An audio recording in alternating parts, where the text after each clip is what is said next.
শেরপুর শহরের গৌরীপুর এলাকায় অবস্থিত মোমিনবাগ নামক বাড়িটি কেবল একটি আবাসিক স্থাপনা নয়, এটি শেরপুরের ইতিহাস, ঐতিহ্য এবং সৌন্দর্যের একটি জীবন্ত স্মারক।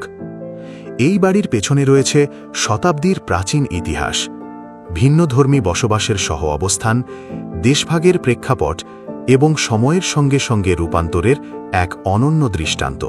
প্রাচীনকালে শেরপুর এলাকায় বসবাস করতেন ভূঁইয়ারা, যারা ছিলেন স্থানীয় প্রভাবশালী জমিদার শ্রেণীর মানুষ।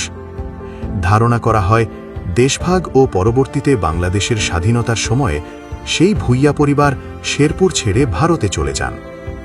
দেশত্যাগের সময় তারা তাদের স্থাবর অস্থাবর সম্পত্তি স্থানীয় এক হিন্দু প্রজার কাছে স্বেচ্ছায় হস্তান্তর করে যান।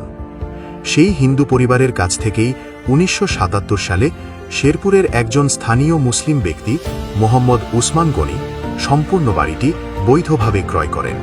ক্রয় করার পর উসমান গনি শুধু এই বাড়ির মালিক হননি, বরং তিনি এটিকে সংস্কার ও রক্ষণাবেক্ষণের মাধ্যমে একটি ঐতিহ্যবাহী ও মনোরম স্থানে পরিণত করেন।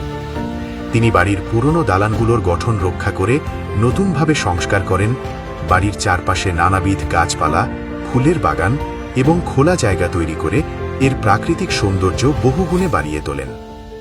বাড়ির প্রবেশপথের পাশে অবস্থিত একটি প্রাচীন দিঘি, যার মিঠা পানি ও পাকা ঘাট আজও দর্শনার্থীদের মনে প্রশান্তি এনে দেয়। বিশেষভাবে উল্লেখযোগ্য, এই বাড়ির নাম মোমিনবাগ পূর্বে ছিল না। উসমান গনির একজন আস্থাভাজন সহচর ছিলেন মমিন সাহেব, যিনি ছিলেন আধ্যাত্মিক গুণে বলীয়ান এবং নীতিবান একজন ব্যক্তি। তাকে ঘিরেই এই বাড়ির নামকরণ করা হয় মোমিনবাগ। বর্তমানে এটি নামেই পরিচিত হয়ে উঠেছে এবং স্থানীয় জনগণের কাছে এক পরিচিত স্থান। ভূঁইয়াবাড়ি /মোমিনবাগ শুধু একটি বাড়ি নয়, এটি শেরপুর জেলার ইতিহাস, ঐতিহ্য ও প্রকৃতির এক অনুপম মিলনস্থল। আজও এই বাড়ি দাঁড়িয়ে আছে মাথা উঁচু করে, যেন সময়কে সাক্ষী রেখে বলে চলেছে শত বছরের গল্প।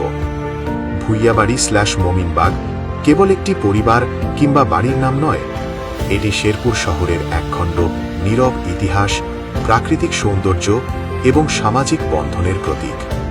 সময় বদলেলেও এই স্থানটি আজও আপন ঐতিহ্য ও পরিবেশগত সৌন্দর্য নিয়ে টিকে আছে, শহরের এক গোপন রত্ন হিসেবে।